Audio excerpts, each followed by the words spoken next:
Good morning students. Lecture number 94 plant physiology आप पढ़ रहे हैं। मैं एम बल्डोदिया और आज हम बात करेंगे फैक्टर्स अफेक्टिंग फोटोसिंथेसिस, प्रकाश संश्लेषण को प्रभावित करने वाले कारक। और प्रकाश संश्लेषण की जो प्रक्रिया है इसमें लाइट रिएक्शन प्रकाशिक अभिक्रिया, डार्क रिएक्शन अप्रकाशिक अभिक्रिया अब तक आपने डिस्कस कर लिया है। तो देखिए टॉपिक अब आपका है factors affecting photosynthesis. Factors affecting photosynthesis। Photosynthesis या जो प्रकाश संश्लेषण है, इस प्रकाश संश्लेषण को प्रभावित करने वाले कारकों की हम बात स्टूडेंट्स कर रहे हैं। तो देखिए प्रकाश संश्लेषण की जो प्रक्रिया है वो क्या है। सबसे पहले ये एक कोई लीफ है, पर्ण पत्ती, जो प्रकाश संश्लेषण का अंगक है या प्रकाश संश्लेषण के लिए आप कहते हैं उपकरण है। इस लीफ द्वारा, इस पत्ती द्वारा फोटोन एनर्जी या फिर स्टूडेंट्स आप कह सकते हैं प्रकाश ऊर्जा को अवशोषित किया जाता है। और प्रकाश ऊर्जा को अवशोषित किए जाने के बाद ये प्रकाश ऊर्जा को प्रयुक्त कर इसमें जो पिगमेंट्स या वर्णक उपस्थित हैं, इसमें जो वर्णक तंत्र उपस्थित है, ये वर्णक तंत्र प्रकाश ऊर्जा को अवशोषित कर इसको रासायनिक ऊर्जा में परिवर्तित कर देता है। तो स्टूडेंट्स पहले एक बेसिक थीम आपको मैं बता रहा हूं, रासायनिक ऊर्जा में परिवर्तित कर देता है। और रासायनिक ऊर्जा आप जानते हैं क्या है, एटीपी। मुख्य रूप से एटीपी, और एटीपी के साथ साथ यहां स्वांगीकारी ऊर्जा जो बनती है NADPH।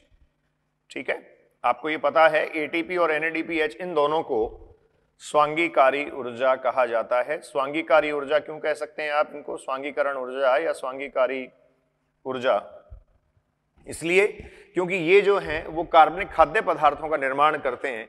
अर्थात इस ऊर्जा को प्रयुक्त कर स्टूडेंट्स CO2 एसिमिलेशन या फिर आप कह सकते हैं CO2 का स्वांगीकरण किया जाएगा। इससे क्या होगा, CO2 स्वांगीकरण की प्रक्रिया संपन्न करवाई जाएगी। ठीक है, तो CO2 एसिमिलेशन या CO2 स्वांगीकरण की प्रक्रिया जो है वो संपन्न करवाई जाती है। तो यहां दो अलग अलग स्पष्ट प्रावस्थाओं में आपने प्रकाश संश्लेषण को विभक्त किया है। जैसे CO2 एसिमिलेशन और CO2 स्वांगीकरण की जो प्रक्रिया है इसको स्टूडेंट्स आप कहते हैं बायोसिंथेटिक पाथ, या फिर आप कह सकते हैं जैव संश्लेषणात्मक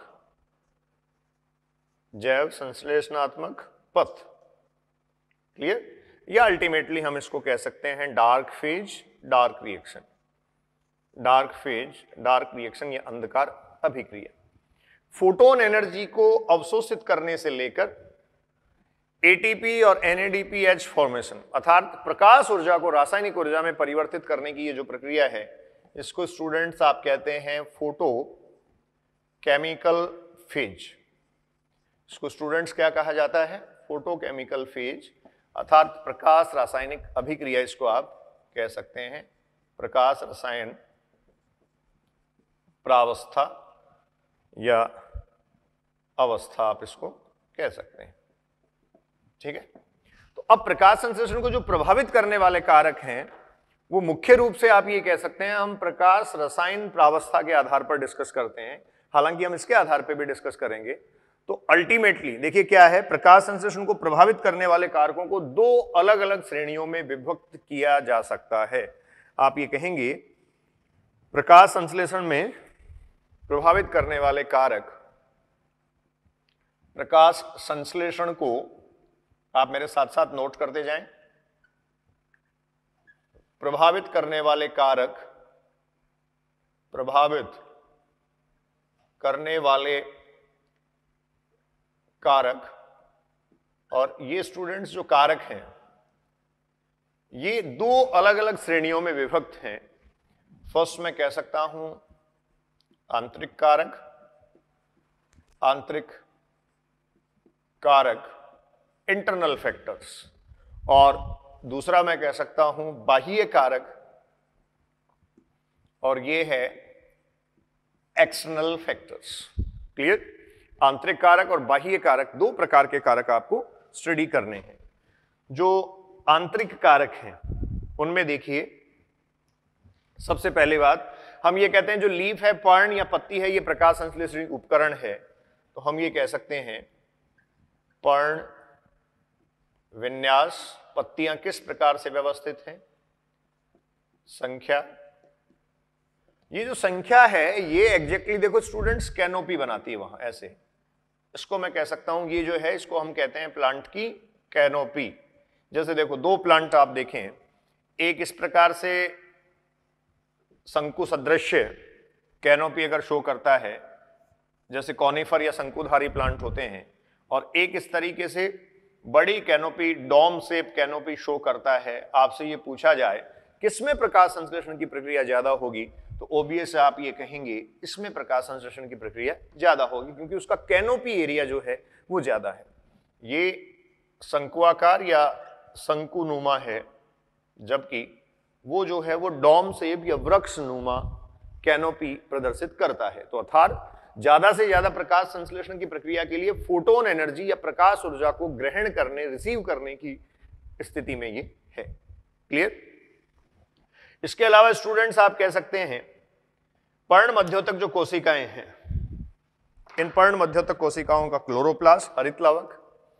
तो आंतरिक कारक जो है ए टाइप में लिख रहा हूं, और इसमें आपने सबसे पहले लिखा है पर्ण विन्यास, दूसरा आपने कहा है पर्ण संख्या, और उसी को मैंने कैनोपी में दर्शा दिया है। तीसरा आप कहेंगे पर्ण मध्योतक कोशिकाओं, मीजोफिल सेल्स इनको कहा जाता है। पर्ण मध्योतक कोशिकाओं, पर्ण मध्योतक कोशिकाओं में हरित लवक या क्लोरोप्लास्ट। जो हरित लवक या क्लोरोप्लास्ट स्टूडेंट्स, ये क्लोरोप्लास्ट इंपॉर्टेंट रोल प्ले करता है। कितने क्लोरोप्लास्ट संख्या में वहां उपस्थित हैं ये भी महत्वपूर्ण बात है, और आकार उनका क्या है ये भी महत्वपूर्ण है। इसके साथ साथ आप कह सकते हैं CO2 सांद्रता, लेकिन CO2 सांद्रता कौन सी? आंतरिक CO2 सांद्रता। जो पत्ती की कोशिकाएं हैं उनके बीच जो स्पेस है, वहां जो CO2 की सांद्रता है, वो CO2 सांद्रता क्या है, ये भी स्टूडेंट्स आप कहेंगे इंटरनल फैक्टर्स या आंतरिक कारकों में सम्मिलित किए गए हैं। तो आंतरिक कारक आपके पास पर्ण विन्यास, पर्ण संख्या जिसको कैनोपी में हमने पढ़ा, पर्ण मध्योतक कोशिकाओं, मीजोफिल सेल्स जो हैं उनमें हरित लवक या क्लोरोप्लास्ट। इसके अलावा आप कह सकते हैं आंतरिक CO2 सांद्रता। ये स्टूडेंट्स सब जो हैं वो प्रकाश संश्लेषण की प्रक्रिया को प्रभावित करने वाले कारकों में सम्मिलित किए गए हैं। अब अगला मैं लिख रहा हूं एक्सटर्नल फैक्टर्स। एक्सटर्नल फैक्टर्स, ये जो एक्सटर्नल फैक्टर्स हैं, इधर आपने पढ़ा internal factors, internal factors. Clear? External factors ये बाह्य कारकों में देखिए आप कौन से कारकों को बाह्य कारकों में सम्मिलित किया गया। सबसे पहली बात आप कह सकते हैं लाइट, प्रकाश। जो प्रकाश है वो महत्वपूर्ण कारक है, क्योंकि आप ये जानते हैं सोलर रेडिएशन फोटोन एनर्जी या प्रकाश ऊर्जा को ग्रहण कर ही पादप प्रकाश संश्लेषण दर्शाते हैं। सेकंड एक्टिविटी आप कह सकते हैं प्लांट जो करता है उस एक्टिविटी मतलब फोटोसिंथेटिक एक्टिविटी को पूरा करने के लिए प्लांट को CO2 कंसंट्रेशन या CO2 सांद्रता की आवश्यकता है। जैसा आपने कहा कि जो दूसरा पथ है, सेकंड बायोसिंथेटिक पाथवे जो फोटोसिंथेसिस का है, उसमें CO2 का एसिमिलेशन या CO2 का स्वांगीकरण होता है। तो CO2 कंसंट्रेशन या CO2 सांद्रता आप कहेंगे यहां इंपॉर्टेंट फैक्टर है। और ये CO2 कौन सी सांद्रता है, वहां आपने कहा था आंतरिक, ये आप कहेंगे वायुमंडलीय, एटमॉस्फेरिक CO2। क्लियर? उसके बाद स्टूडेंट्स देखिए थर्ड आप कहेंगे टेम्परेचर, तापमान। और टेम्परेचर या तापमान को इसलिए आप यहां काउंट करेंगे क्योंकि जो बायोसिंथेटिक फेज है, ये बायोसिंथेटिक फेज पूरी तरीके से आप कहेंगे पूर्णतया एंजाइमेटिक प्रोसेस होता है, एंजाइम मीडिएटेड और एंजाइम रेगुलेटेड प्रोसेस होता है। एंजाइम आधारित और एंजाइम द्वारा नियंत्रित प्रक्रिया ये होती है। आपने C3 चक्र, C4 चक्र पढ़ा होगा, कैम पाथवे या कैम चक्र भी आपको बताया गया होगा। तो इन सब में अगर आप देखें तो एंजाइमेटिक एक्टिविटी जो है वो CO2 का स्वांगीकरण करती है। CO2 स्वांगीकरण का मतलब CO2 फिक्सेशन से भी है। कई बच्चों को इस टर्म में डाउट होता है, CO2 फिक्सेशन या CO2 स्थिरीकरण एक ही बात है। CO2 फिक्सेशन और CO2 स्थिरीकरण से क्या बना लिया जाएगा? ऑर्गेनिक मैटर, कार्बनिक खाद्य पदार्थ। और ये ऑर्गेनिक मैटर जो है वो स्टूडेंट्स, ये बच्चों क्या होता है? शुगर, शर्करा। क्लियर? तो ये हुआ। इधर आइए वापस। फोर्थ आप कहेंगे वाटर, जल। ये बाह्य कारकों में सम्मिलित किए गए हैं। तो जो मुख्य बाह्य कारक हैं जो प्रकाश संश्लेषण की प्रक्रिया को प्रभावित करते हैं, उनमें आपने कहा लाइट, प्रकाश, प्रकाश की स्थिति क्या है, इसके अलावा CO2 कंसंट्रेशन, CO2 सांद्रता कैसी है, टेम्परेचर या तापमान की स्थिति क्या है, तथा वाटर या जल की उपलब्धता क्या है। ये सब प्रकाश संश्लेषण को प्रभावित करने वाले जो कारक हैं, जो फैक्टर्स हैं, उनमें स्टूडेंट्स काउंट किए गए हैं। अब हमें वन बाय वन इन सारे फैक्टर्स को डिटेल में डिस्कस करना है। एनसीईआरटी ने काफी अच्छा मैटर यहां आपको लिख के दिया है, लेकिन इन फैक्टर्स को डिस्कस करने से पहले आपको ब्लैकमैन्स लॉ ऑफ लिमिटिंग फैक्टर पढ़ना होगा। ठीक है, तो मैं अगला टाइटल लिख रहा हूं, इस पे ध्यान दें। देखिए आप, Blackman's law of limiting factor. Blackman's law of limiting factor, Blackman का सीमाकारी कारकों का नियम। ठीक है, तो ये ब्लैकमैन का सीमाकारी कारकों का नियम क्या है? ब्लैकमैन का सीमाकारी कारकों का नियम क्या है? ब्लैकमैन सीमाकारी कारकों का नियम। ठीक है, देखो स्टूडेंट्स, किसी एक पर्टिकुलर प्रोसेस को, कोई भी एक जैविक प्रक्रिया है, जैसे मैं प्रकाश संश्लेषण की बात करूं तो आप इसको कह सकते हैं ये बायोसिंथेटिक फेज है, जैव संश्लेषणात्मक अभिक्रिया है। इसको फोटोकेमिकल कह सकते हैं, ओवरऑल इसको बायोकेमिकल भी मैं कह सकता हूं, क्योंकि रासायनिक ऊर्जा का निर्माण यहां होता है और उसके बाद में रासायनिक पदार्थों अर्थात ऑर्गेनिक मैटर या कार्बनिक खाद्य पदार्थों का निर्माण कर लिया जाता है। तो हम ये कह सकते हैं कि किसी भी बायोकेमिकल प्रोसेस को, किसी भी जैव रासायनिक अभिक्रिया को जो लिविंग सिस्टम में, जीवित तंत्र में हो रही है, उस किसी भी बायोकेमिकल प्रोसेस को अगर एक से ज्यादा कारक नियंत्रित कर रहे हो, एक से ज्यादा कारक नियंत्रित करते हैं, आपने कहा ये बाह्य कारक है, ये आंतरिक कारक है। ठीक है, मुख्य रूप से निर्भर किन पर कर रही है? मुख्य रूप से इन बाह्य कारकों पर आप कहेंगे अभिक्रिया, प्रक्रिया निर्भर कर रही है। तो किसी जैव रासायनिक अभिक्रिया को अगर एक से ज्यादा कारक नियंत्रित करते हो, एक से ज्यादा कारक उसको प्रभावित करते हो, तो वहां सबसे कम मात्रा में उपस्थित कारक प्रक्रिया को, अभिक्रिया को सबसे ज्यादा प्रभावित करेगा। क्लियर? आप ये कहेंगे जैसे प्रकाश की उपलब्धता पादप के पास बहुत अच्छी स्थिति में है, तो लाइट लिमिटिंग फैक्टर नहीं होगा, सीमाकारी कारक नहीं होगा।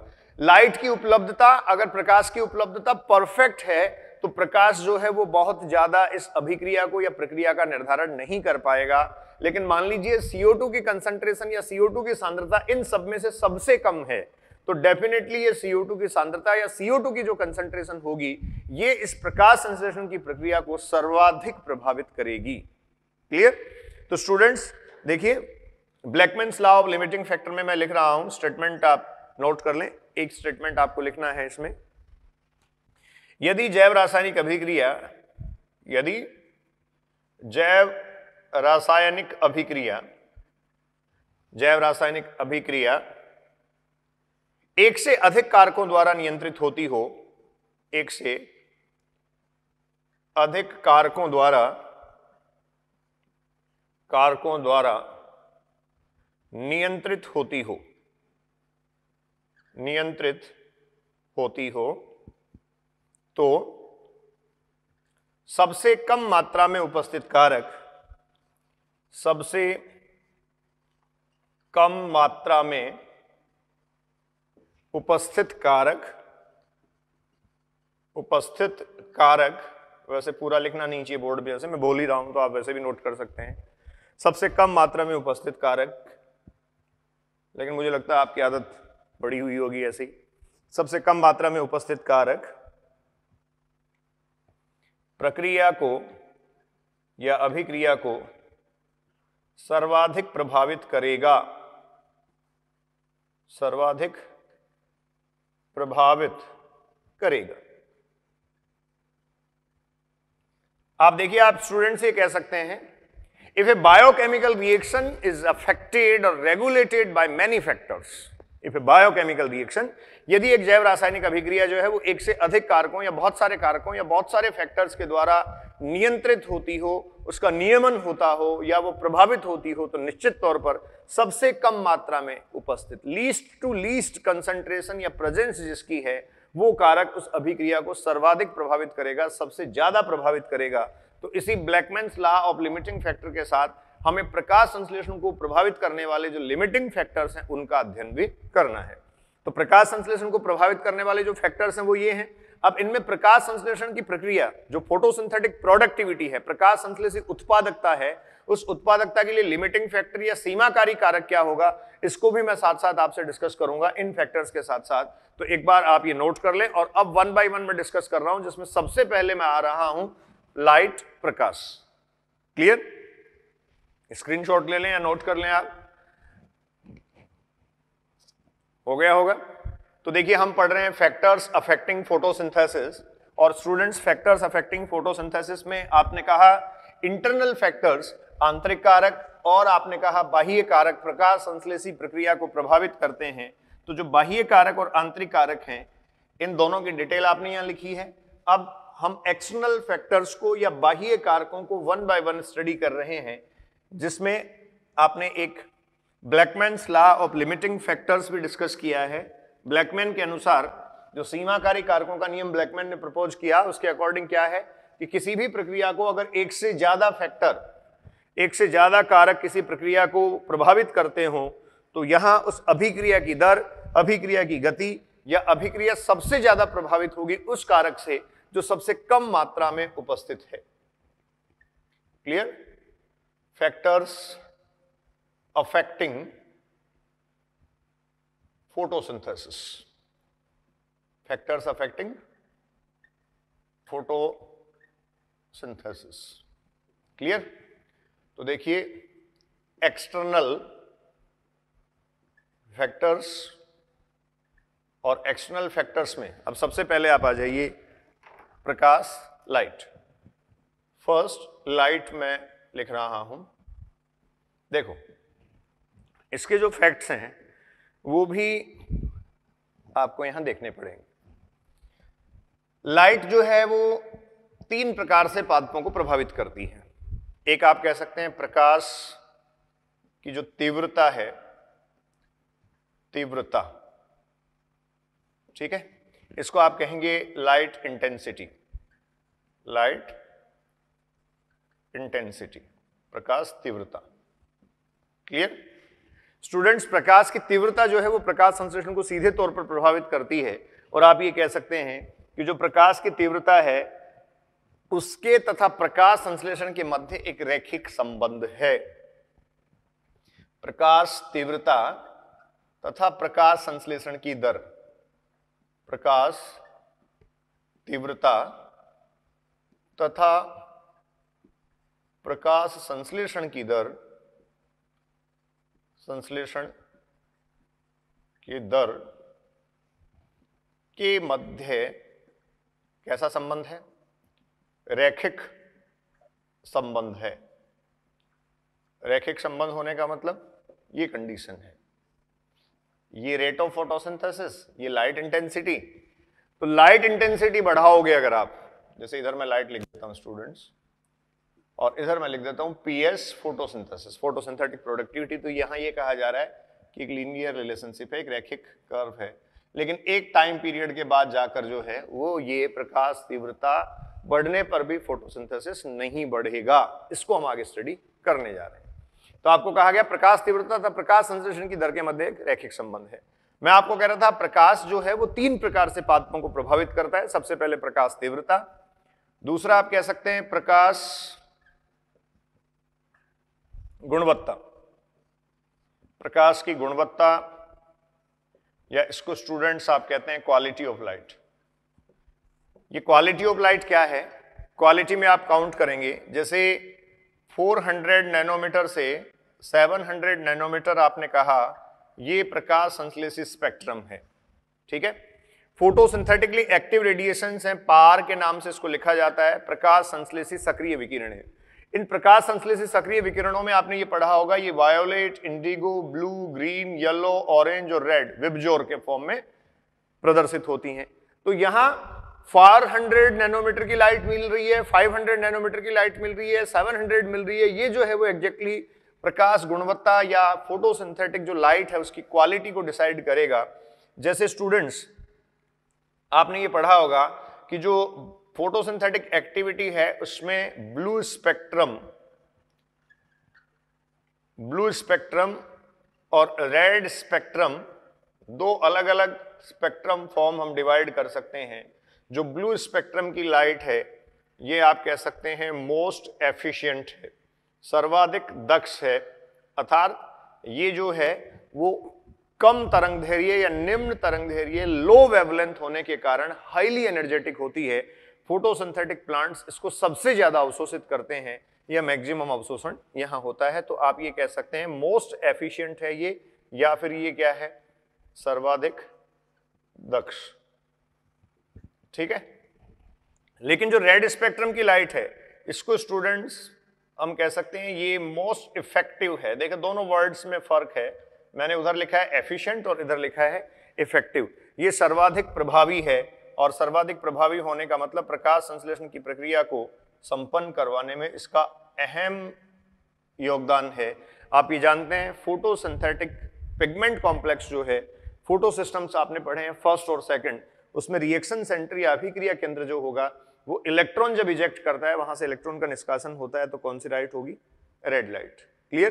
तो रेड स्पेक्ट्रम और ब्लू स्पेक्ट्रम ये दो मेन स्पेक्ट्रम है।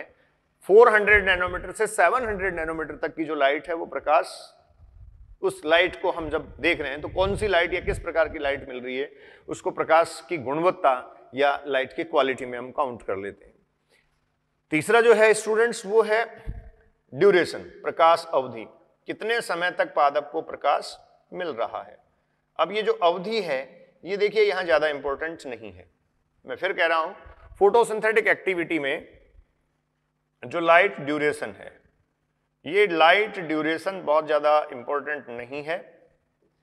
तीन प्रकार से प्रकाश पादपों को प्रभावित करता है। सबसे पहले आपने कहा लाइट इंटेंसिटी या प्रकाश तीव्रता, दूसरा आपने कहा क्वालिटी ऑफ लाइट, प्रकाश की गुणवत्ता, और तीसरा आपने कहा लाइट ड्यूरेशन, प्रकाश की अवधि। अब देखिए सबसे पहले जो प्रकाश की तीव्रता आपने कही, लाइट इंटेंसिटी, उसमें आपने कहा कि प्रकाश की तीव्रता या लाइट इंटेंसिटी बढ़ने पर प्रकाश संश्लेषण की दर भी जो है वो लगातार बढ़ती है। एक रेखीय संबंध या रैखिक संबंध स्टूडेंट्स आपने इसमें स्टेब्लिश कर दिया। ये रेखीय संबंध आपने स्टेब्लिश तो कर दिया, लेकिन किसी एक पर्टिकुलर पॉइंट पर जाकर आप ये कहेंगे अब प्रकाश संश्लेषण की दर नहीं बढ़ेगी, चाहे आप प्रकाश तीव्रता और बढ़ा दीजिए। ठीक है, तो ऐसा क्यों है? तो सबसे पहले तो आपको यह समझने की जरूरत है कि ये प्रकाश तीव्रता क्या है, लाइट इंटेंसिटी क्या है। तो एग्जैक्टली प्लांट तक आने वाली जो सोलर रेडिएशंस हैं, प्रकाश ऊर्जा है, उसकी पहुंच जो है उसको आप इंटेंसिटी में काउंट करते हैं, उसको आप तीव्रता में काउंट करते हैं। ठीक है, जैसे देखिए एक एग्जांपल के साथ मैं बात करता हूं। एक्वेटिक सिस्टम जो होता है, जलीय पारितंत्र मान लीजिए, ये वाटर जो है सरफेस हुआ, और आप ये जानते हैं एक्वेटिक हैबिटेट में या जलीय आवास में जो फाइटोप्लैंक्टन्स या पादप प्लवक हैं, फाइटोप्लैंक्टन्स या ये क्या है, पादप प्लवक हैं। ये फाइटोप्लैंक्टन्स या पादप प्लवक जल सतह के ठीक नीचे प्लावी, स्पेसिफिकली फ्लोटिंग ऑर्गेनिज्म के फॉर्म में प्रेजेंट होते हैं। सोलर रेडिएशंस यहां सतह से आप ये कह सकते हैं इधर आता है। अब सोलर रेडिएशन जल की सतह से अंदर पेनिट्रेट करता है, जल में अंदर आप ये कह सकते हैं ये पहुंचता है। तो ये जो फाइटोप्लैंक्टोनिक ऑर्गेनिज्म है, जो प्लावी जीव है, इनको तो आसानी से फोटोसिंथेटिक जो लाइट इंटेंसिटी है, जो प्रकाश तीव्रता है, वो मिल जाती है। लेकिन आगे जाते जाते आप ये कह सकते हैं स्टूडेंट्स इसका प्रभाव कम होता चला जाता है। तो जो ऑर्गेनिज्म डेप्थ में प्रेजेंट है, ऑर्गेनिज्म्स ऑफ डेप्थ, कौन से ऑर्गेनिज्म? जो प्रकाश संश्लेषण की प्रक्रिया संपन्न करते हैं। मैं फिर लिख रहा हूं, देखो, ऑर्गेनिज्म ऑफ डेप्थ आप कहते हैं गहराई में पाए जाने वाले प्रकाश संश्लेषी जीव, photosynthetic organisms, photosynthetic organism of depth. इनके लिए लाइट इंटेंसिटी या प्रकाश तीव्रता लिमिटिंग फैक्टर हो जाएगा, सीमाकारी कारक हो जाएगा, क्योंकि जैसे जैसे गहराई बढ़ेगी वैसे वैसे लाइट इंटेंसिटी कम होती चली जाएगी। ठीक है, तो आप ये कहेंगे इनके लिए लाइट इंटेंसिटी या प्रकाश तीव्रता स्टूडेंट्स क्या होगा? Limiting factor. आपने अभी कहा था, सीमाकारी कारकों के नियम में पढ़ा था, प्रकाश तीव्रता गहराई में पाए जाने वाले जलीय प्रकाश संश्लेषी जीवों या जलीय प्रकाश संश्लेषी पादपों हेतु लिमिटिंग फैक्टर हो सकता है या होता है। जैसे जो एल्गी हैं, जो शैवाल हैं, जो जलीय आवासों के प्रकाश संश्लेषी जीव शैवाल हैं, वो सतह पर भी उपस्थित होते हैं, लेकिन उसके बजाय आप कह सकते हैं वो ऑर्गेनिज्म डेप्थ में या गहराई में भी उपस्थित होते हैं। तो इस प्रकार से जो लाइट है या सोलर रेडिएशंस हैं, उन सोलर रेडिएशंस की इंटेंसिटी या तीव्रता जो है वो इनके पास कम होती चली जाती है। लाइट इंटेंसिटी यहां सीमाकारी कारक होगा। जैसे आपने ये पढ़ा होगा, देखो डाइवर्सिटी के चैप्टर में दिया है एनसीईआरटी में, सबसे ज्यादा डेप्थ में कौन से ऑर्गेनिज्म प्रेजेंट है? Red algae. रेड एल्गी या लाल शैवाल सबसे ज्यादा डेप्थ में प्रेजेंट हैं। और ये जो रेड एल्गी या ये शैवाल हैं, इनमें R phycocyanin and R phycoerythrin ये पिगमेंट्स इनमें प्रेजेंट होते हैं। R phycocyanin and R phycoerythrin, R phycocyanin, R phycoerythrin इसमें प्रेजेंट होते हैं। तो ये जो रेड एल्गी हैं, ये रेड एल्गी मुख्यतया कौन सी लाइट को एब्जॉर्ब करती हैं? ये ब्लू स्पेक्ट्रम की लाइट को एब्जॉर्ब करती हैं, क्योंकि स्टूडेंट्स ब्लू स्पेक्ट्रम की लाइट ही जो है वो गहराई तक पहुंच पाती है या डेप्थ तक पहुंच पाती है। क्योंकि ब्लू स्पेक्ट्रम की लाइट जो है, आप ये कहेंगे इसका जो वेवलेंथ है वो बेसिकली 400 नैनोमीटर से 5 और 550 नैनोमीटर तक होगा। 400 से 550 नैनोमीटर तक ऑलमोस्ट ब्लू स्पेक्ट्रम की रेंज है। तो ये छोटी तरंगदैर्घ्य की विकिरण होने के कारण अधिक ऊर्जा रखती है, इसलिए अधिक गहराई तक ये पहुंच सकती है। तो आर फाइकोसाइनिन और आर फाइकोएरिथ्रिन ये जो पिगमेंट हैं, ये ब्लू स्पेक्ट्रम की लाइट को अधिकाधिक अवशोषित करते हैं।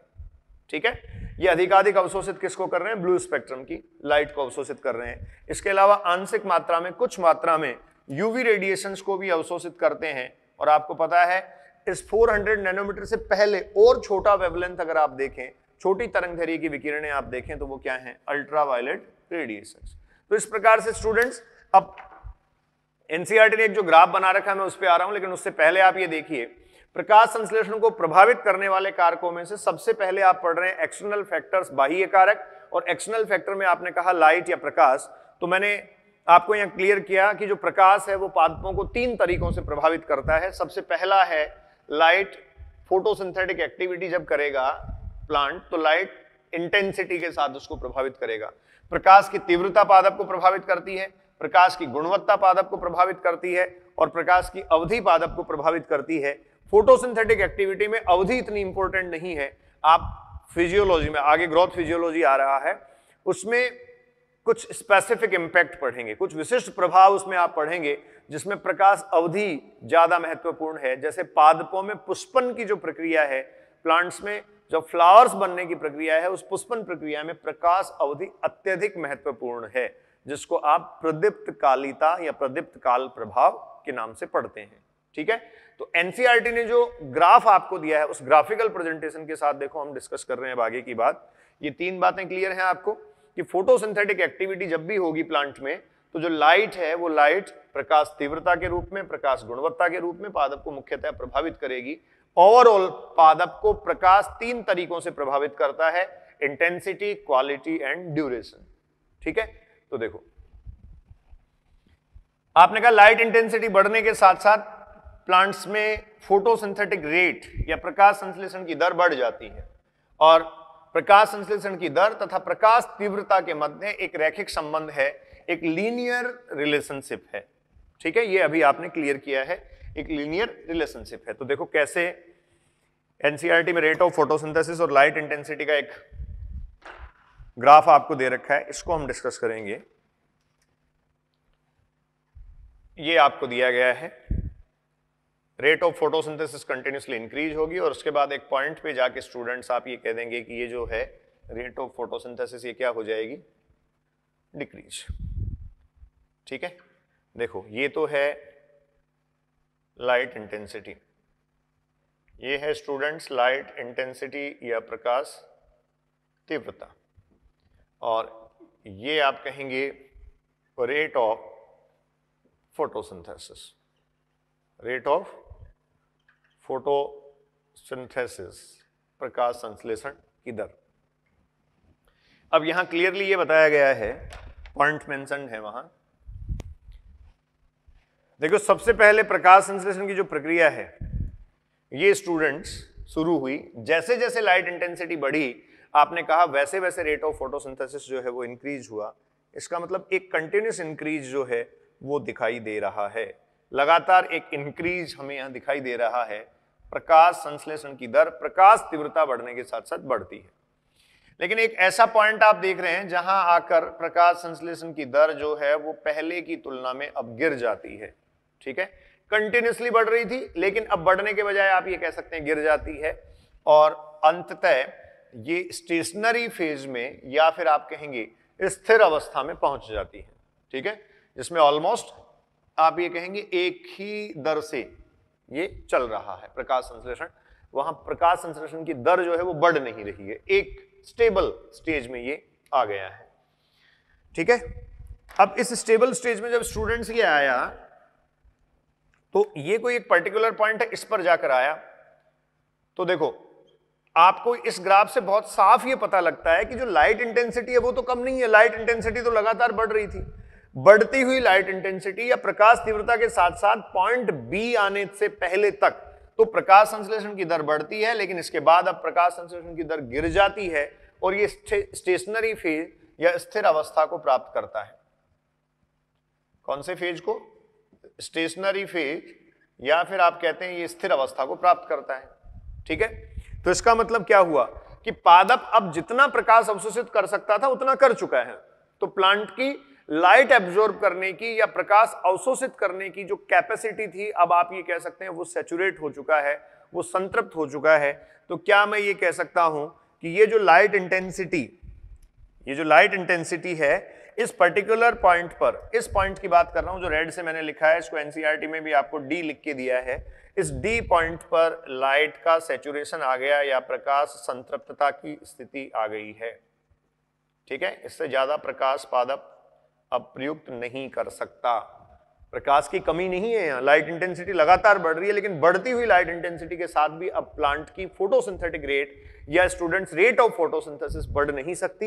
इसका मतलब इस पर्टिकुलर पॉइंट पर प्लांट जो है वो क्या हो गया है, सैचुरेट हो गया है। ठीक है, इस पर्टिकुलर पॉइंट पर प्लांट सैचुरेट हो गया है, और जब ये सैचुरेट हुआ है तो रेट ऑफ फोटोसिंथेसिस ये है, सॉरी थोड़ा ऊपर बन गया, रेट ऑफ फोटोसिंथेसिस जो है वो बच्चों ये है। इस पर्टिकुलर पॉइंट पर प्लांट सैचुरेट हो गया है। ये जो पर्टिकुलर पॉइंट यहां मैं देख रहा हूं, इस पर्टिकुलर पॉइंट पर प्लांट जो है वो क्या हो गया है, सैचुरेट हो गया है। ठीक है, तो प्लांट इस पर्टिकुलर पॉइंट पर सैचुरेट हो गया है, और आप ये कहेंगे ये जो प्रोसेस है फोटोसिंथेटिक एक्टिविटी या ये जो प्रोसेस है, ये फोटोसिंथेटिक एक्टिविटी या जो प्रोसेस है ये अब स्थिर अवस्था में आ गई है। धीरे धीरे आप ये कह सकते हैं प्रकाश संश्लेषण रुक जाएगा। तो देखो ए के बारे में बात करो, पॉइंट टू पॉइंट आपको डिस्कस करना है। जब ए अवस्था में लगातार प्रकाश तीव्रता बढ़ने पर रेट ऑफ फोटोसिंथेसिस बढ़ रहा था, तो क्या एक अकेला लाइट इंटेंसिटी ही इस प्रकाश संश्लेषण की दर को बढ़ा रहा था? ऐसा नहीं है। सिर्फ लाइट इंटेंसिटी या प्रकाश तीव्रता प्रकाश संश्लेषण की दर को नहीं बढ़ा सकती। जब प्रकाश संश्लेषण की दर लगातार बढ़ रही थी, या रैखिक जो कर्व आप देख रहे हैं, ये जो रैखिक वक्र आप देख रहे हैं, लीनियर कर्व देख रहे हैं, जब ये बन रहा था तो आप ये मान के चलिए इस स्थिति में प्रकाश संश्लेषण को प्रभावित करने वाले बाकी सारे कारक भी अनुकूलतम अवस्था में थे। ठीक है, तो पॉइंट ए के लिए मैं पॉइंट्स लिख रहा हूं। कंडीशन ए है आपके पास आप ये कह रहे हैं ए जो है वो लीनियर कर्व को शो करता है, जो ए है वो किसको शो कर रहा है, लीनियर कर्व को या रैखिक वक्र को स्टूडेंट्स शो कर रहा है। तो देखो ए लीनियर कर्व, रैखिक वक्र, ठीक है, हिंदी बोल रहा हूं मैं साथ साथ सारे टर्म्स की। ये लीनियर कर्व या रैखिक वक्र क्या स्पष्ट करता है, आप कहेंगे rate of photosynthesis, rate of PS in short लिख रहा हूं मैं, ऊपर की तरफ एरो लगा रहा हूं स्टूडेंट्स, इसका मतलब रेट ऑफ फोटोसिंथेसिस बढ़ेगी। कब बढ़ेगी, कब बढ़ेगी, ए कंडीशन आप देख रहे हैं, रेट ऑफ फोटोसिंथेसिस लगातार बढ़ती है, इंक्रीज होती है, जबकि प्रकाश तीव्रता बढ़ती हो, प्रकाश तीव्रता बढ़ती हो, ठीक है, रेट ऑफ फोटोसिंथेसिस बढ़ती है जबकि प्रकाश तीव्रता भी बढ़ती हो, लेकिन स्टार लगा के लिखें आप, एक निश्चित सीमा तक।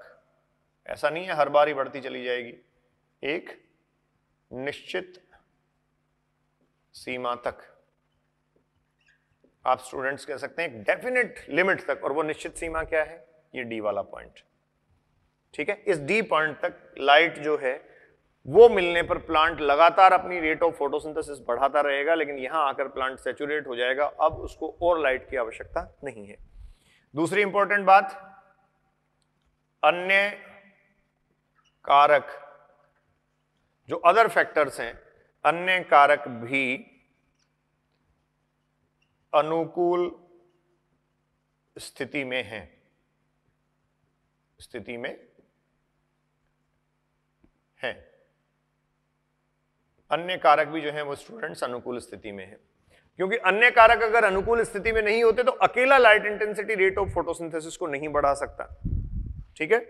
तो अनुकूल स्थिति, इसका मतलब इसको हम कहते हैं अनुकूलतम, ऑप्टिमम कंडीशन में है, क्योंकि अगर कोई भी कारक कम होता या सर्वाधिक न्यून होता, मतलब सबसे कम अगर होता, तो वो लिमिटिंग फैक्टर या सीमाकारी कारक के फॉर्म में आ जाता।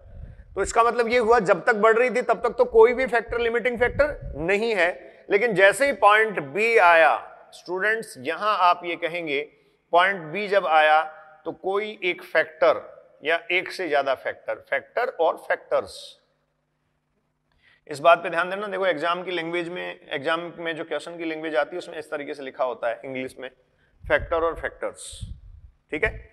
तो आप ये कह सकते हैं पॉइंट बी पर जो फोटोसिंथेटिक एक्टिविटी है उसको अफेक्ट करने वाले या उसको प्रभावित करने वाले जो फैक्टर है या फिर फैक्टर्स हैं, ये फैक्टर्स क्या होंगे, सीमाकारी, लिमिटिंग। जरूरी नहीं है एक ही फैक्टर लिमिटिंग हो, जरूरी नहीं है सारे फैक्टर लिमिटिंग हो, एक फैक्टर भी लिमिटिंग हो सकता है, एक से ज्यादा फैक्टर भी लिमिटिंग हो सकते हैं, ठीक है। तो यहां देखो मैं बहुत क्लियर कह सकता हूं, लाइट इंटेंसिटी लिमिटिंग फैक्टर नहीं होगा, क्योंकि प्रकाश तो पादप को अभी भी पूरा मिल रहा है, लाइट इंटेंसिटी तो अभी भी बढ़ती चली जा रही है, तो लाइट इंटेंसिटी या लिमिटिंग फैक्टर नहीं है स्टूडेंट्स।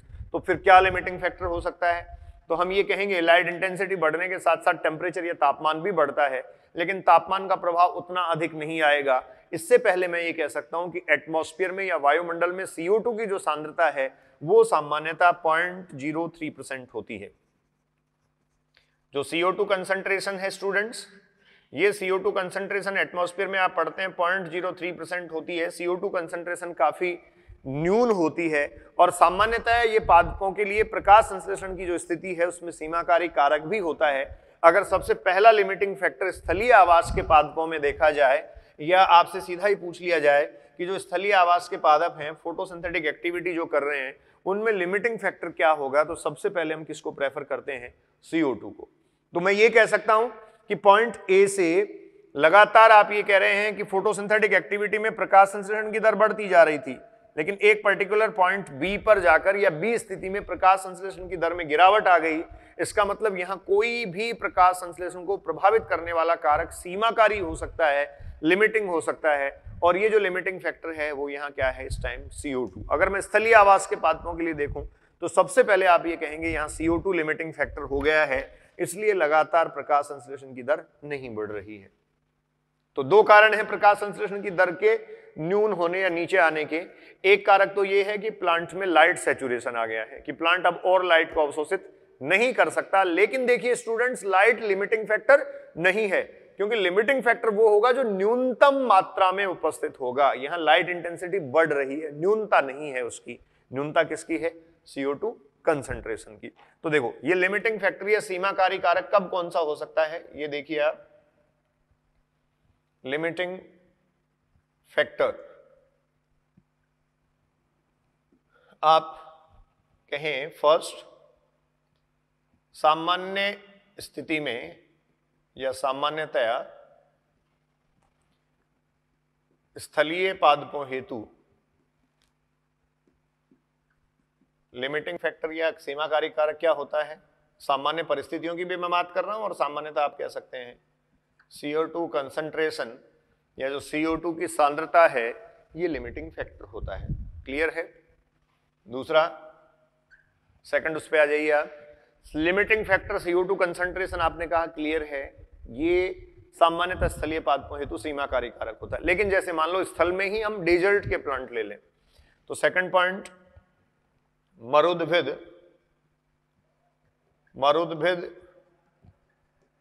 पादप।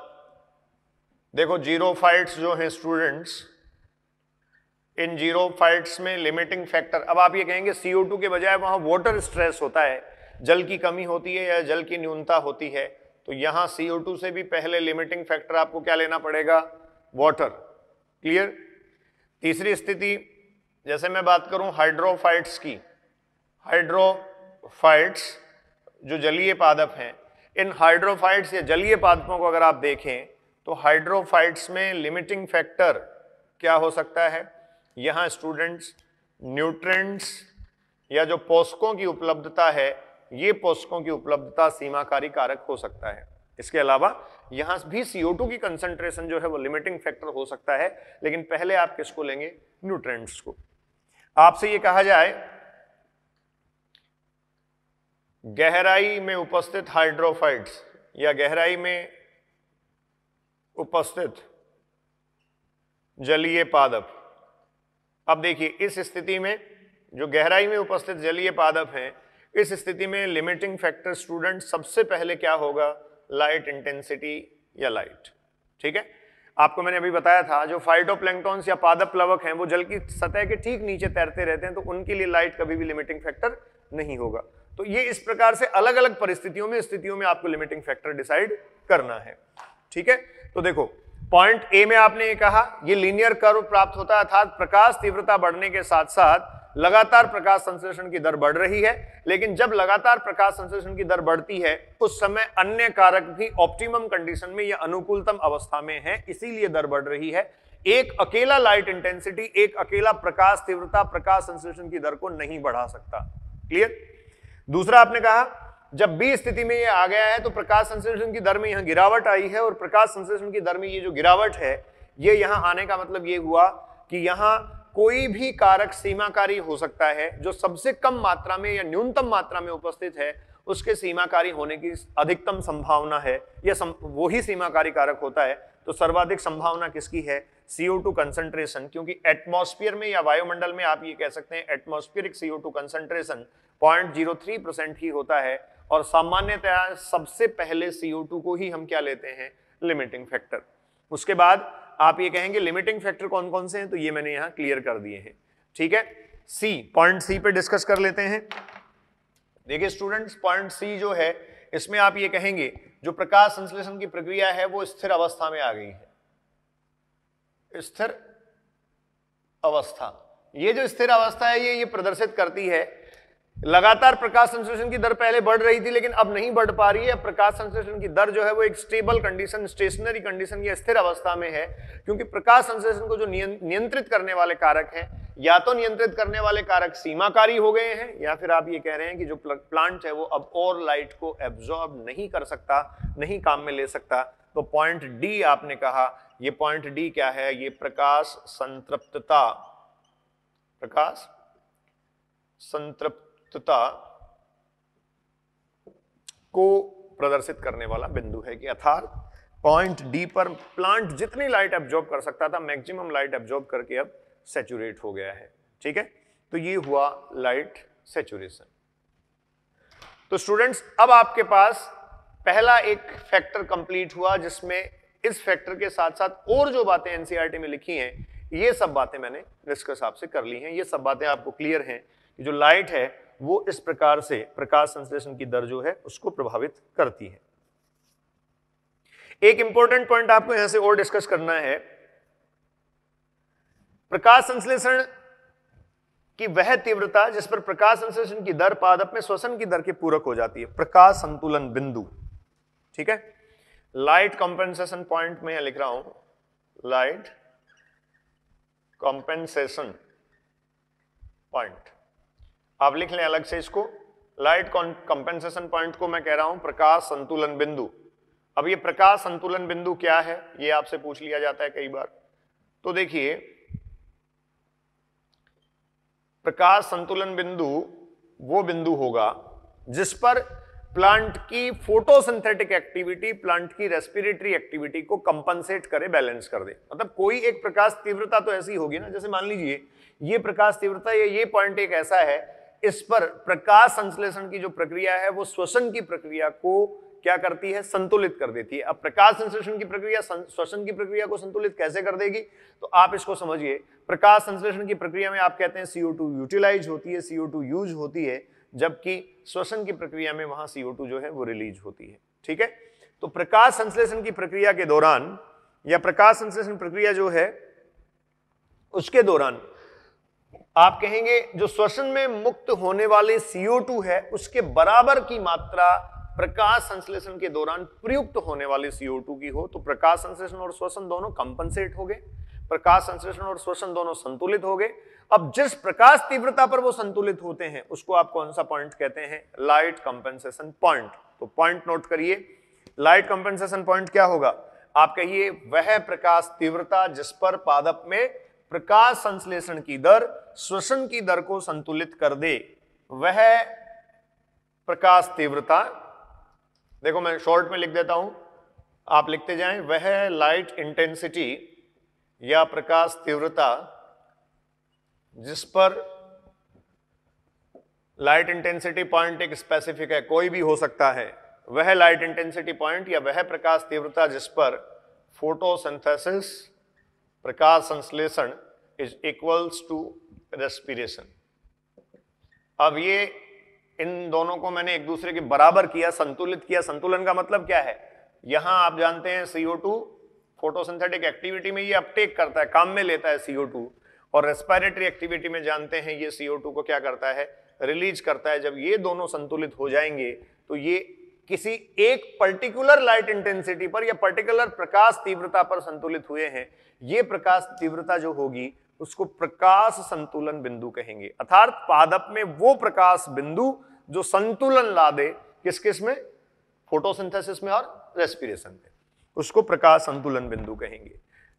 इसी के साथ एक और बात कनेक्ट कर देता हूं। देखो ये आपने कहा फोटोसिंथेसिस और फोटोसिंथेसिस में निकलने वाला प्रयुक्त होने वाला CO2 और रेस्पिरेशन में निकलने वाला CO2 ये दोनों कंपनसेट हो जाए, बराबर हो जाए, इनकी मात्रात्मक स्थिति जो है वो समान हो जाए, तो क्या ये संतुलन प्रदर्शित कर रहा है? डेफिनेटली प्रकाश संश्लेषण और रेस्पिरेशन में पादप में संतुलन है, और ये जो संतुलन होगा इसको स्टूडेंट्स हम बोलते हैं CO2 कंपेंसेशन पॉइंट,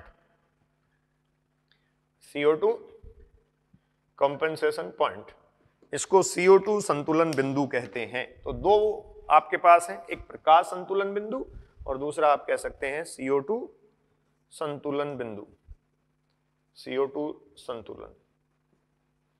ठीक है, आपको C3 और C4 प्लांट्स के साथ बताया गया होगा। C4 प्लांट्स में जो CO2 कंपेंसेशन पॉइंट है वो नीचे आता है, काफी कम होता है, क्योंकि C4 प्लांट्स को CO2 की आवश्यकता काफी कम है। अब आवश्यकता कम है, देखो प्रकाश संश्लेषण में तो उसको काम में लेनी है और रेस्पिरेशन से वो निकल रही है, तो अगर प्रकाश संश्लेषण की प्रक्रिया में CO2 संतुलन बिंदु नीचे आता है, इसका मतलब CO2 या कम CO2 की उपलब्धता में भी प्रकाश संश्लेषण की प्रक्रिया संपन्न हो सकती है। तो ये CO2 संतुलन बिंदु है और ये है स्टूडेंट्स प्रकाश संतुलन बिंदु। तो मैंने बहुत सारी बातें इसी के साथ आपसे डिस्कस कर ली हैं। अब अगला जो फैक्टर है वो मैं लिख रहा हूं टेम्परेचर या है तापमान। ठीक है, अगला फैक्टर आप स्टूडेंट्स नोट करें, टेम्परेचर तापमान। जो तापमान है वो यहां एंजाइमेटिक एक्टिविटी को स्पेसिफिकली रेगुलेट करने के लिए उपस्थित है। सेकंड आप लिखें टेम्परेचर या तापमान। तो आप लिखें एंजाइमेटिक एक्टिविटी या एंजाइमी क्रिया को नियंत्रित करने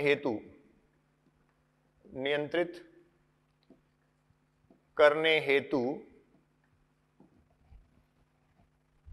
अनुकूलतम तापमान की आवश्यकता है, अनुकूलतम ताप परास की आवश्यकता है या ताप परास की आवश्यकता होती है, ताप परास की आवश्यकता होती है। और ये भी देखिए C3 C4 प्लांट्स का जो डिस्कशन आपने किया है उसके साथ साथ आपने पढ़ा होगा C3 C4 प्लांट्स के लिए, जैसे C3 प्लांट्स के लिए आप कहते हैं 22-25 डिग्री सेंटीग्रेड टेम्परेचर, ये स्टूडेंट्स अनुकूलतम परास है। C4 प्लांट्स के लिए आप कह सकते हैं यही जो है वो 40 से 45 डिग्री सेंटीग्रेड हो जाता है, ये अनुकूलतम परास है। इस परास पर ये प्रकाश संश्लेषण की प्रक्रिया संपन्न कर सकते हैं। तो जो टेम्परेचर है स्टूडेंट्स, वो प्रकाश संश्लेषण की जो प्रक्रिया है उस प्रकाश संश्लेषण की प्रक्रिया में मेन रोल प्ले करता है। अब देखो आपको एक क्वेश्चन ये पूछा जा सकता है कि ये प्रकाशिक अभिक्रिया को ज्यादा प्रभावित करेगा या अप्रकाशिक अभिक्रिया को। तो देखो हम बात कर रहे हैं एंजाइमेटिक एक्शन की, तो आप स्टार लगा के लिख लें अगला पॉइंट, अप्रकाशिक अभिक्रिया जो अंधकार अभिक्रिया है उसको अधिक प्रभावित करता है। अप्रकाशिक अभिक्रिया को अधिक या प्रत्यक्षतया कह सकते हैं आप, प्रत्यक्षतया प्रभावित करता है, प्रत्यक्षतया प्रभावित करता है। ठीक है, हो गई बात। अगला देखो कैसे प्रभावित करेगा। अगर लो टेम्परेचर होता है, अगर निम्न ताप वाली स्थिति है, लो टेम्परेचर है, तो स्टूडेंट्स क्या होगा, एंजाइम इनएक्टिवेशन अर्थात एंजाइम सक्रिय नहीं होंगे। नोट करते जाएं, एंजाइम इनएक्टिवेशन होगा, एंजाइम सक्रिय नहीं होगा, एंजाइम असक्रियण बना रहेगा। और अगर टेम्परेचर हाई होगा, हाई टेम्परेचर की स्थिति अगर स्टूडेंट्स होगी तो इस समय आप ये कह सकते हैं यहां से आने लगेगा एंजाइम डीनेचुरेशन, एंजाइम विकृतीकरण, और ये है एंजाइम असक्रियण। तो इसका मतलब लो टेम्परेचर भी नहीं होना चाहिए और हाई टेम्परेचर भी नहीं होना चाहिए। क्या होना चाहिए, अनुकूलतम ताप परास, ऑप्टिमम टेम्परेचर होना चाहिए। और ये अनुकूलतम ताप परास क्या है, C3 प्लांट्स के लिए 20 से 25 डिग्री सेंटीग्रेड और C4 प्लांट्स के लिए 40 से 45 डिग्री सेंटीग्रेड। इसको स्टूडेंट्स आप कहते हैं ऑप्टिमम टेम्परेचर। जैसे अगर इसको ग्राफ से मैं रिप्रेजेंट करूं तो C4 प्लांट्स के लिए तो आप ये कहते हैं कि जो हाई टेम्परेचर है उसमें भी वो सरवाइव कर जाते हैं। C4 प्लांट्स की ताप के प्रति भी सहिष्णुता आपने पहले पढ़ ली होगी, ठीक है।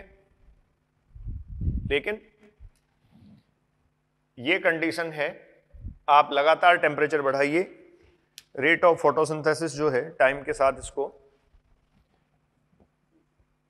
ये टेम्परेचर एक तरफ मैं ले लेता हूं और ये टाइम के साथ इसका ग्राफ में प्लॉट कर रहा हूं। देखो स्टूडेंट्स क्या होगा, जैसे मान लो ये मेरे पास 20 डिग्री सेंटीग्रेड टेम्परेचर है, तो 20 डिग्री सेंटीग्रेड टेम्परेचर पर लगातार प्रक्रिया चलती रहेगी। 20 डिग्री सेंटीग्रेड टेम्परेचर, मैं इसको 30 डिग्री सेंटीग्रेड टेम्परेचर करता हूं तब भी प्रोसेस चलता रहेगा 30 डिग्री सेंटीग्रेड टेम्परेचर, क्योंकि C3 प्लांट्स के लिए तो आप ये देख पा रहे हैं कि 20 से 25 डिग्री सेंटीग्रेड टेम्परेचर जो है वो ऑप्टिमम है, लेकिन 30 पे बहुत बाद जाके ये गिरने लगेगी। मैं अगर इसको 40 डिग्री सेंटीग्रेड कर देता हूं तो थोड़े टाइम ही प्रोसेस चल पाएगी। 40 डिग्री सेंटीग्रेड, मैं इसको 45 डिग्री सेंटीग्रेड करता हूं तो आप ये कह सकते हैं और जल्दी प्रकाश संश्लेषण की दर जो है वो गिर जाएगी। और मैं अगर 50 डिग्री सेंटीग्रेड करता हूं तो ये एक बहुत शार्प डिक्रीज आपको देखने को मिलेगा। तो ये जो ग्राफ है, इस ग्राफ से ये स्पष्ट है कि जैसे पादप को 20 से 30 डिग्री सेंटीग्रेड के बीच जब टेम्परेचर दिया जा रहा था तो इस स्थिति में लगातार वो टाइम के साथ साथ लगातार अपनी प्रकाश संश्लेषण प्रक्रिया को बढ़ाए हुए था। लेकिन इसके बाद अगर आप देखें तो प्रकाश संश्लेषण की दर में गिरावट आती है। अब ये 30 डिग्री सेंटीग्रेड पर गिरावट कम थी या काफी देर बाद जाके थी, 40 डिग्री सेंटीग्रेड बाद में आप देख रहे हैं थोड़ी देर बाद ही गिरावट आ गई, 45 डिग्री में बहुत ज्यादा कर ही नहीं पाया, और 50 डिग्री सेंटीग्रेड में सीधा ही जो है वो डिक्रीज शो हुआ, शार्प डिक्रीज शो हुआ। तो ये स्टूडेंट्स टेम्परेचर को इंडिकेट करता है।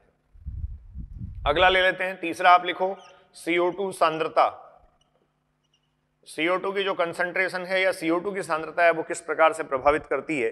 तो सबसे पहले पॉइंट तो आप लिख लीजिए, CO2 जो वायुमंडलीय है, एटमॉस्फेरिक CO2 है, ये वायुमंडलीय CO2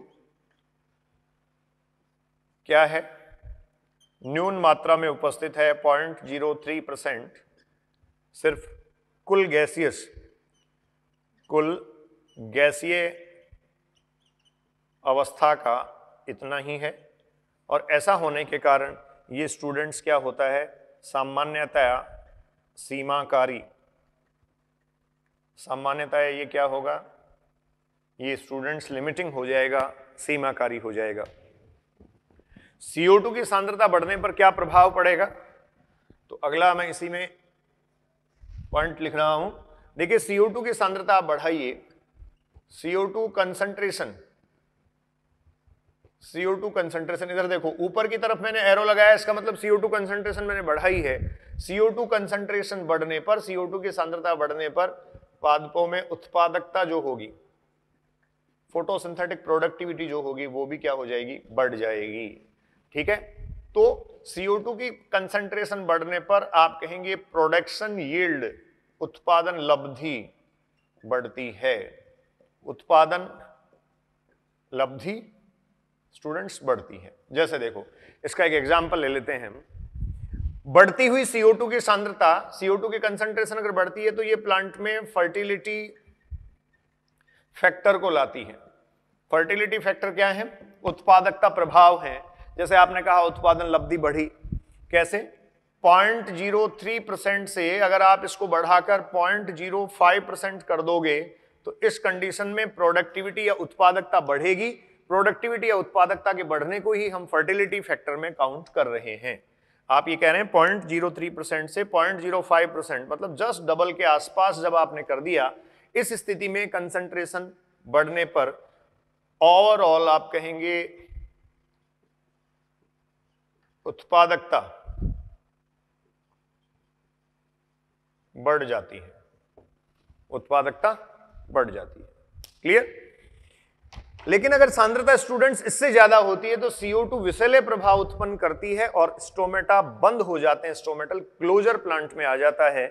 तो अगला पॉइंट आप लिखें, 0.5% तक तो ठीक है, आपने कहा 0.03% से ये बढ़कर कितनी हो गई, 0.05%, इतनी हुई तब तक तो ठीक है। लेकिन इससे ज्यादा अगर बढ़ती है, इससे ज्यादा कंसंट्रेशन अगर बढ़ती है, ये अगर 0.06% या एग्जैक्टली डबल हो जाती है, कंसंट्रेशन या सांद्रता अगर स्टूडेंट्स डबल हो जाती है, तो आप ये कहेंगे toxic effect,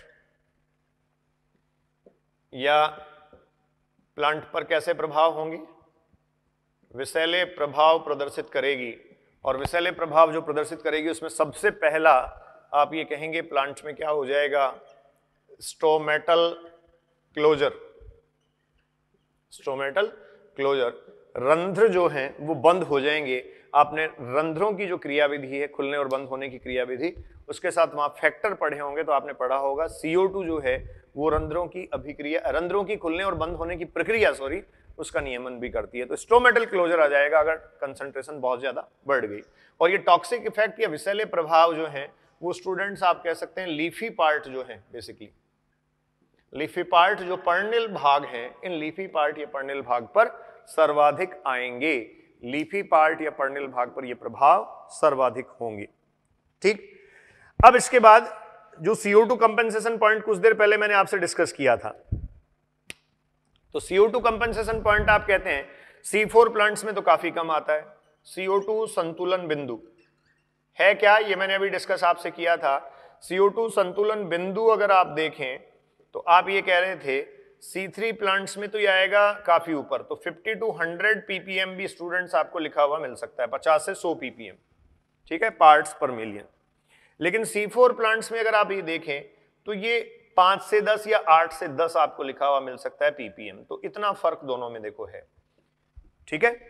CO2 compensation point ये स्थिति है, अर्थात ये कम में ही कंपनसेट हो जाता है। कंपनसेशन पॉइंट है क्या? रेस्पिरेशन में जितना निकल रहा है उतना प्रकाश संश्लेषण में प्रयुक्त होता हो, ये CO2 का संतुलन बिंदु है। और ये संतुलन आप देखो कम पे ही आ रहा है, किसमें? C4 प्लांट्स में। इसका मतलब C4 प्लांट्स कम CO2 की उपलब्धता में भी प्रकाश संश्लेषण की प्रक्रिया को संपन्न कर देते हैं। ये आपने जो पादपों में परिवहन है, ट्रांसपोर्ट इन प्लांट्स, जो फर्स्ट चैप्टर है फिजियोलॉजी का, वहां भी पढ़ा होगा। Photosynthesis and transpiration a compromise, प्रकाश संश्लेषण तथा वहां वाष्पोत्सर्जन जो दे रखा है उसके लिए एक पैराग्राफ लिखा है, प्रकाश संश्लेषण तथा वाष्पोत्सर्जन एक समझौता। तो उसमें बहुत क्लियरली बहुत सारी बातें लिखी हैं, वहां वाटर और CO2 के रेफरेंस स्पेसिफिकली लिखे हैं। आप जानते हैं कि C3 और C4 प्लांट अगर समान मात्रा CO2 की फिक्स करते हैं, समान CO2 मात्रा का स्थिरीकरण करते हैं, तो इस अवस्था में वहां जो C4 प्लांट्स हैं वो आधे ही जल की मात्रा को प्रयुक्त करेंगे या रिलीज करेंगे, जबकि C3 प्लांट्स जो हैं उनमें जल की जो रिलीज होने की मात्रा है वो जस्ट डबल होगी C4 प्लांट्स के कंपैरेटिवली। तो ये स्टूडेंट्स हो गया CO2 संतुलन बिंदु। इसके बाद CO2 सैचुरेशन। CO2 सैचुरेशन संतृप्तता, मतलब अधिकतम कितनी CO2 पर प्लांट सैचुरेट हो जाता है या कितनी CO2 की आवश्यकता होती है। ये C3 और C4 प्लांट्स में अगर आप देखें, एनसीईआरटी ने आपको लिख के दिया है, C3 प्लांट्स में अगर आप स्टूडेंट्स देखें तो 450 μl पर लीटर, और C4 प्लांट्स में अगर आप देखें तो ये 350 या 360 ml पर लीटर। अधिकतम CO2 सैचुरेशन या संतृप्तता क्या है? अधिकतम CO2 की आवश्यकता, CO2 संतृप्तता अधिकतम, इतनी CO2 ये प्लांट्स जो है वो क्या कर सकते हैं? यूज कर सकते हैं। तो ये स्टूडेंट्स आपके पास 3 फैक्टर अब तक हमने डिस्कस कर लिए। एक प्रकाश आपने डिस्कस किया था, दूसरा टेम्परेचर आपने डिस्कस किया था, तापमान, और तीसरा CO2 की सांद्रता, CO2 कंसंट्रेशन आपने डिस्कस किया। अब मैं लास्ट फैक्टर पे आ रहा हूं, ये है वाटर, ठीक है, वाटर, जल। तो लास्ट आप लिखें फैक्टर्स, जो अफेक्टिंग फैक्टर्स हम पढ़ रहे हैं। वाटर, किस प्रकार से जल प्रभावित करता है प्रकाश संश्लेषण की प्रक्रिया को। देखो 3-4 बातें, बहुत बेसिक बातें हैं, कुछ ज्यादा इसमें नहीं है। Water, factor number 4। सबसे पहली बात तो आप ये कह सकते हैं वाटर जो है ये मेन प्रोटोप्लाज्मिक कंपोनेंट है, मेन प्रोटोप्लाज्मिक कंपोनेंट है स्टूडेंट्स।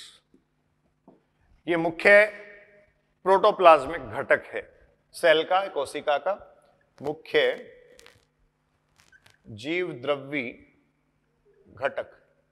तो ऑब्वियस है किसी भी कोशिका की स्थिति जो है वो इसकी उपस्थिति पर निर्भर कर रही है। अगली इंपॉर्टेंट बात, प्रकाश अभिक्रिया में आप ये कह सकते हैं ये रिएक्टेंट या अभिकारक के रूप में उपस्थित होता है। आप जानते हैं प्रकाशिक अभिक्रिया में क्या होता है? जल का प्रकाशिक अपघटन, और जल का प्रकाशिक अपघटन होने के कारण आप वहां जानते हैं इलेक्ट्रॉन ट्रांसपोर्ट सिस्टम मैनेज होता है, जिससे एटीपी का फॉर्मेशन होता है। तो इंपॉर्टेंट हुआ।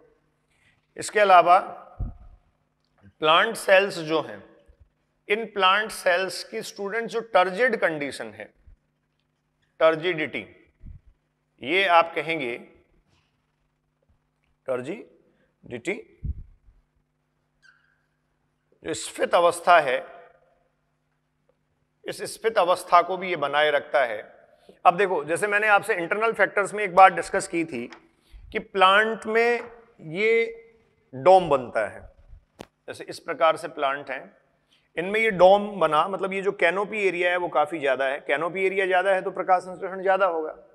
अब अगर यहां जो लीफ प्रेजेंट है वो टर्जिड कंडीशन में या स्फीत अवस्था में होंगी, तो ऑब्वियस है स्फीत अवस्था में होने पर लीफ में एक्सपेंशन या विस्तार होगा, और एक्सपेंशन या विस्तार होगा अर्थात पर्ण पत्ती चौड़ी या विस्तृत होगी, तो अधिक प्रकाश संश्लेषण की प्रक्रिया कर पाएगी।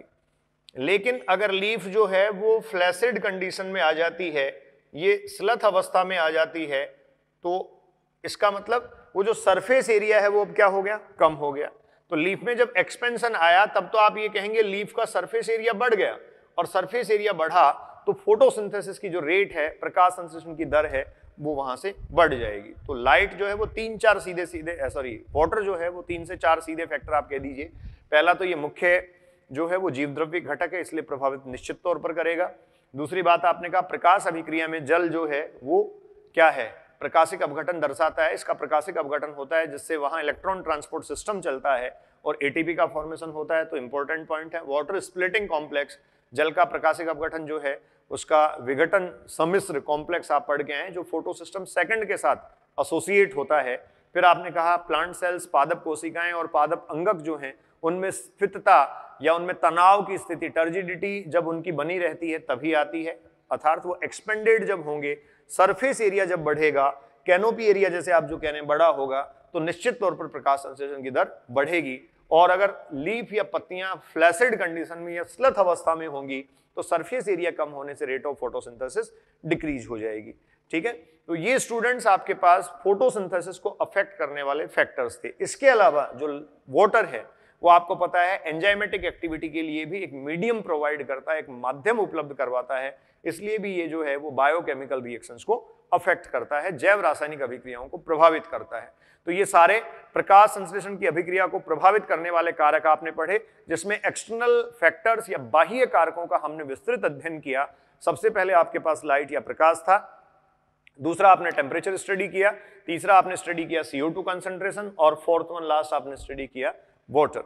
क्लियर?